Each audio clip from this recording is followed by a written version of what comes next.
Hello everybody, I'm 7 Sentinel, and today we're going to install SRB2 and Zone Builder, and we're going to take a look at the very basics of how to make maps for SRB2. So, without any further ado, allow me to make the most smooth transition in the history of 7 Sentinel content, and welcome to my virtual desktop. I already have all this stuff installed on my host PC, so you get to look at this. Anyway, SRB2, you probably have it installed already, but let's go over that anyway. So I made a fun little shortcut to my documents folder here, which is where I'm going to put SRB2. I'm going to make myself a new folder, going to call it SRB2, going to go in that folder, and we're going to drag the installer right in there and run it.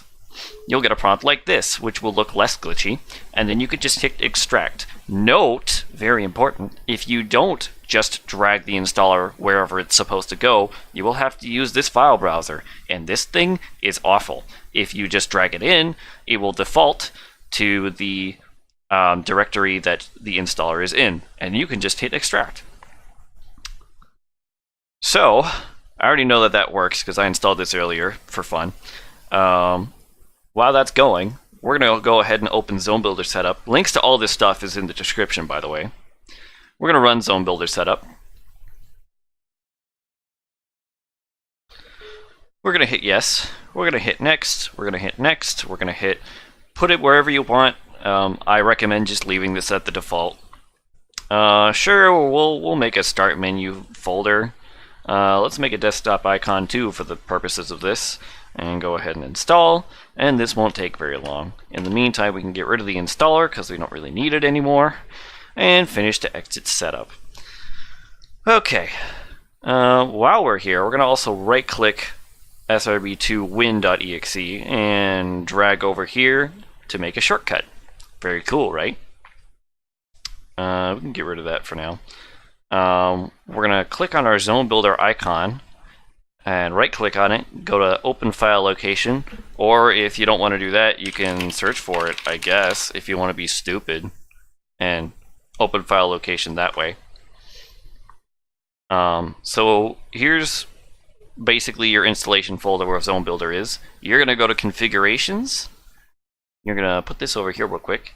You're going to open your SRB2 2.2 configuration zip file, and you're just going to drag this straight into the configuration folder, and that should just work. We don't need these anymore, and we don't need this anymore. So let's go ahead and just run Zone Builder. Welcome to Zone Builder. First thing we're going to do is we're going to go to Game Configurations. We're going to set all this up real quick. So you can go ahead and uncheck all these boxes if you're just making maps for 2.2. If you make maps for cart as well, you can check this box and go through everything on there, but we're just going to look at 2.2 for now. So, first thing you need to do is add a resource. You're going to go to from pk3/pk7. You're going to hit this little folder icon. You're going to select SRB2.pk3, and the most important part about this process is to exclude this resource from testing parameters. So go ahead and click that box, or else you will not be able to test your levels easily. So go ahead and click OK. Now we're going to run into testing, and next to engine with no name, there is a plus sign. We're going to click that plus sign. We're going to select SRB2 win.exe. And now you are all set to start testing. So go ahead and hit OK. And just to be sure, we're going to exit Zone Builder real quick and make sure that saves. Go ahead and open it again. And now we're ready to make our first map. So here's your configurations up here. If you only have 2.2 available, then you don't even have to worry about that. Your level name. In SRB2 and SRB2 Cart, you can't just name your level Bob. You have to name it map and then some numbers or letters. So you can make it map 01, you can make it map CD, you can make it map XD. Let's leave it as map 01 for now, because that's Greenflower Zone, Act 1. We don't need to worry about the rest of this for now. If you want to add like textures or something that you make on your own, you can go ahead and do that. We're not going to worry about that right now. We're just going to hit OK and wait for a moment for that all to initialize. Welcome to the Zone Builder grid, I guess. So let's go over your basic controls here.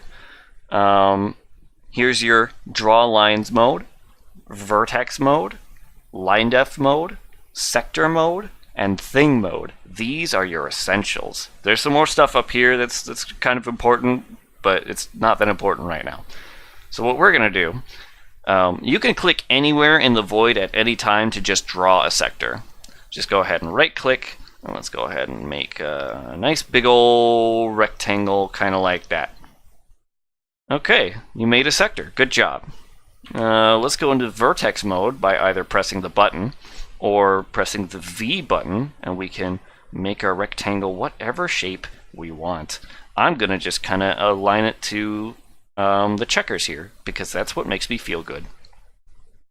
I'm going to go ahead and hit Control D to go back into Draw Lines mode without having to go over to that button.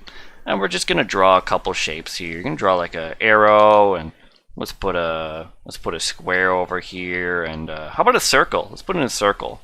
So let's go to Draw Ellipse mode and just left click and drag. Well, don't drag, but move your mouse. And there you go. You got an outer part here, you got a triangle, and well, I guess it's more of an octagon, but it'll work. And you got a square. That's great. So let's look at it. So in order to look at it, we're going to hit the W key, or you can press, where is it? Visual mode, there it is. You can hit that button, but I never do. I just hit the W key. Okay, welcome to visual mode. Here's a little box with all our stuff in it, except everything's flat, because we didn't do anything to it. First, we're going to take care of this sky. We're going to select all of these sectors. No, we're not. We're going to hit C to clear all of that. Then we're going to shift click to select every sector ceiling with the same flat. So we're selecting all the sky right now. And we can actually just use our mouse wheel to raise it. Or we can right click and we can type whatever the value is we want for the ceiling. Let's put it at 512 just for fun. All right. So let's do a couple other things here.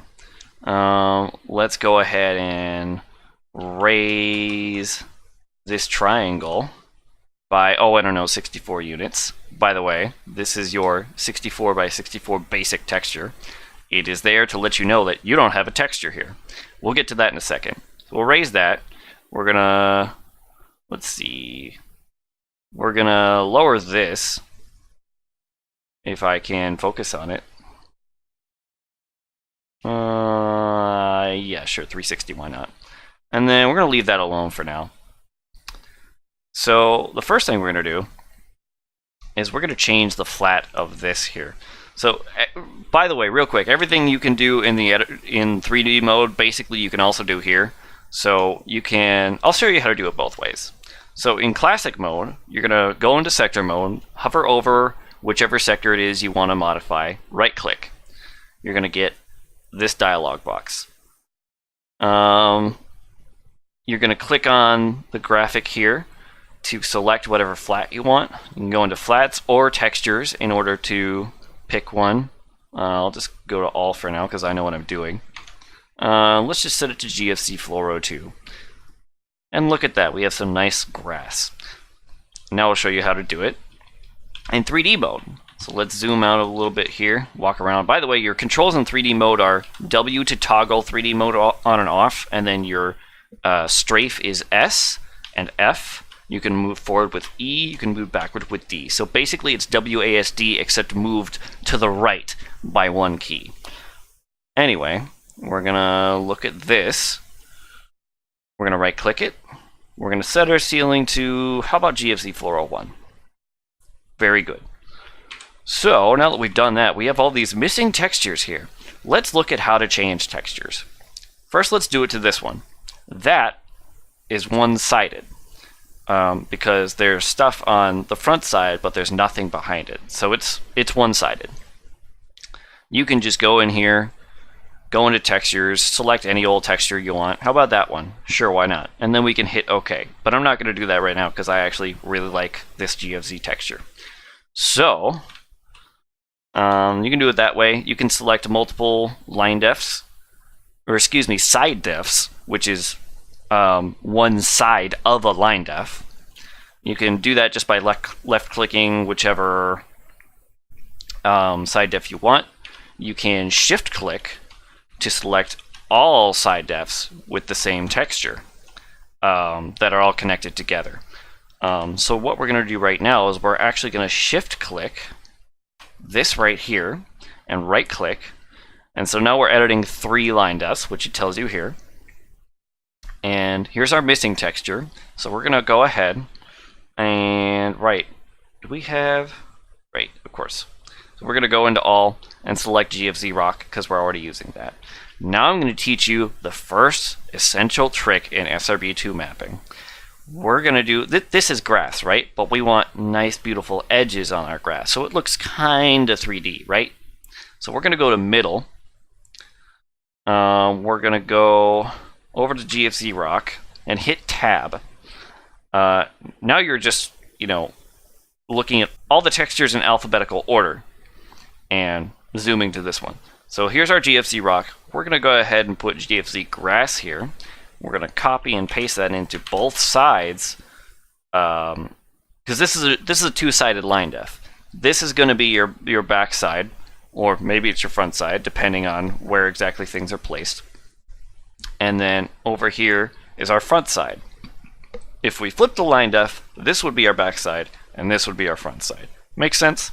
Anyway, you can see our grass isn't there yet. It's actually way up on the ceiling right now. So what we'll want to do is we can do peg mid texture, or we can do lower unpegged. Now, did you see that? Did you see how selecting lower unpegged changed the way the lower texture was drawn? That's why we do peg mid texture instead. Upper and lower unpegging can help you for texture alignment stuff. Right now, we're not going to worry about it. So there's our beautiful grass. That's H, which turns highlights on and off. I actually wanted to press C to clear my selection. So I'm going to back up a little bit. And we have some more stuff up here. Let's go ahead and shift click that so we can fix that up. Select upper, select GFZ Rock, and oh, that's a little bit ugly, isn't it? That's okay. I'll show you how to make it not ugly. So we're going to hit OK. And with our side def selected, we're just going to point at them and press the A key. Ooh, texture alignment. Automatic texture alignment at that. It's not perfect because there's this lovely little seam here, but just don't worry about it too much. Put it where people won't be likely to see it. Now you're probably thinking, well, what are we going to do with this last piece? Let me show you. While we're in classic mode, this is actually a great time to talk about the grid. So normally when you zoom in, you just expand, this is 32 units square right here, and then 64. So you can use your left and right bracket keys to change the size of the grid, or you can do what I do and press this button, which is dynamic grid size. So now the more you zoom in, the more precise it gets, all the way to 1 frac unit. This right here is 1 square frac unit. A frac unit is the basic measurement of distance in SRB2, and Doom for that matter. Okay, so now that we've covered that, I can show you how to make your very first floating platform. Ooh. So you're going to go to some void somewhere where you're not going to have more map. You're going to right click, you're going to make yourself a little triangle. Ooh, look at our cute little triangle. We're going to press L to go into Linedefs mode, and we're going to right click one of these line defs. So basically, we're going to go to the actions dialog. I know there's a lot of these. Don't worry about it. We're just going to look at this one for now. Number 100, which is a solid, opaque, floor over floor that casts a shadow. A floating platform, basically. And we're going to give that a tag, because if we don't give it a tag, then it will apply to everything with tag 0. And everything with tag 0 is everything else we've made so far. So go ahead and give that a tag of 1, or whatever number you want, and hit OK. So go back into sectors mode by pressing S. Right-click this sector, or whichever sector. You're going to give that a tag of 1. Very cool. Let's go look at it. Oh, that doesn't look right. That's just a solid pillar. Of course it's a solid pillar. When you make a sector out the void, it just kind of takes on the characteristics of whatever sector is nearby. So we have to edit this. So let's say we want it to be, 64 units off the ground, and we want it to be 64 tall. What's 64 plus 64? It's 128. You should know that. Square numbers are actually very important when you're working in this. So now we can look at it again, and oh, that's interesting. Our ceiling is set to the sky. Let's go ahead and right-click on that and fix that. Isn't that nice? Isn't that a cute little floating platform? Now, I told you earlier that this platform casts a shadow. So go ahead and select this again and change the brightness. Let's go ahead and change it to 192, and you'll notice that under it is our lovely shadow. Isn't that great? All right, you guys want to see another advanced trick? This is real simple, actually. So what we're going to do, we're going to change our ceiling flat to GFZ Floor 02. Oh, but we don't have those lovely grass edges, do we? Yeah, I know. Hang on, I'm getting to it. So we're going to raise this up. We're going to shift-click these.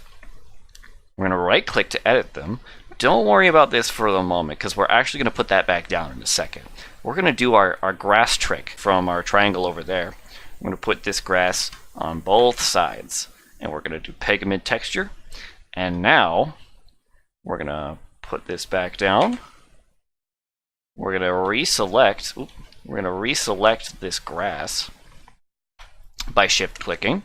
We're going to right-click on it, and then we're going to adjust the texture offsets. So if you go up this way, the texture moves left. If you go down, it moves right. We're going to leave it at 0 for now, because what we want to do is modify the Y coordinate of these textures. We're going to change those both to 128, because that's the top of our floor over floor. We're going to hit OK. We're going to hit C to clear our selection, and look, another beautiful FOF. A beautiful 3D floor with beautiful grass on it. Isn't that wonderful? Okay, but you're probably wondering how to put things in there. Like specifically player starts and rings and enemies and all that. Alright, let's look at that. We're going to hit T to go into things mode. We're going to right click somewhere and we get a player start. We can actually leave this completely alone for now because we want it to point this way because that's where all of our other stuff is. We could make them spawn from the ceiling. We could make them spawn in reverse gravity. We're not going to do that right now. We're just going to leave it alone. Okay, so now that we've done that, let's put down a couple of rings. You're going to right-click anywhere you want.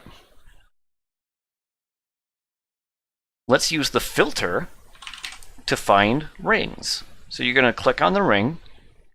You're going to hit float. And then you're just going to hit OK. You want to make sure you hit float, because otherwise your rings are going to be on the ground, and that's going to look awkward. So now if you want to just clone that a little bit, you can hold Shift, right-click, and drag, release Shift to snap back to the grid, and release your right-click. Or you can click and drag with your left-click, and then Control-C, and then Control-V, and then you get this. But I find it's faster to do this most of the time. So let's go ahead and click and drag to make that box, and let's move those over here, because why not?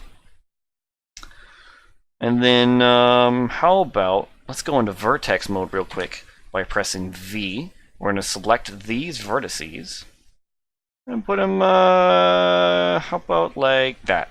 That's nice and centered on our map origin, which is our plus sign here. Let's put another thing down. Let's put something on the ceiling. What do we want to put on the ceiling? How about a monitor, just for fun? Put a super ring up there. Let's uncheck that because we don't need it, but we can check the flip, and that will flip it. And it'll spawn on the ceiling in reverse gravity. So that's there now.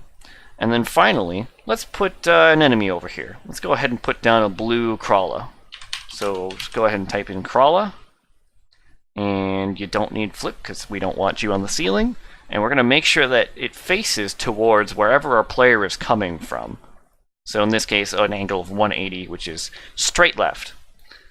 Go ahead and hit OK. And let's go ahead and press F9 to launch the game with our map loaded. Oh, that's weird. Should Mr. Crawler be on top of that platform? No, because we didn't make him be there. We'll get to that in a second. Right now, let's look at our beautiful rings that have spawned 24 units above the ground. Let's go ahead and grab those real quick. Aren't they nice? We have our lovely shadow here, and we can jump around on top of this, on top of that. We can look at that item box. Isn't it all great? Let's go ahead and quit out of that and cover the last thing that I want you to learn today, which is setting object heights. So we're going to go ahead into thing mode by pressing T. We're going to right click on our crawler, and then we're going to set its height. I believe the top of the platform that Sonic can stand on is 128 units up into the air. So we'll go ahead and put 128. Let's go ahead and into 3D mode and make sure he's there. Yep, he's right there. If we want, we can just use the mouse wheel to put him anywhere we want. And we can hit W again, hit F9, and we're in business. Isn't that great? And Alt F4 to get back out of that. That's the basic gist of making SRB2 maps. Before we go, let's make sure that we save. We can save map as, or save map into. Big difference between the three of these. So save map is to save your entire WAD, which is all the maps that you have in this particular file, all of your textures, everything that you put into a single WAD. If you hit save map, you're going to save your map into your WAD. If you hit save map as, you're basically going to make a duplicate of your entire WAD with the new instance of the map in it. If you hit save map into, you can save it into another WAD, like just the map by itself. You can save that into another WAD, or you can save it into a new WAD in which you will only have this map. We're going to go ahead and just save map, and let's put it in our... Personally, I like to make a work in progress folder, which I just call WIP. Let's go in there, and let's name it Happy Test Zone. Check it out, it's happytestzone.wad, and I don't know why that's showing up like that. That's kind of weird, but that's okay, because next time you see this will be on my host machine instead of on VirtualBox, and it won't look like that. I think that's about it. I think next time we're going to cover basic slopes and water, and maybe also some basic effects. I think that should about do it. Anyway, that's about all I got for right now. Most importantly, though, play SRB2. Please play SRB2. Or, SRB2 Kart. Like, before you even make any maps, you want to have some good experience in the game that you're mapping for. It's very important. Should have said that earlier. Anyway, that's all I got for now. Cheers. See you later.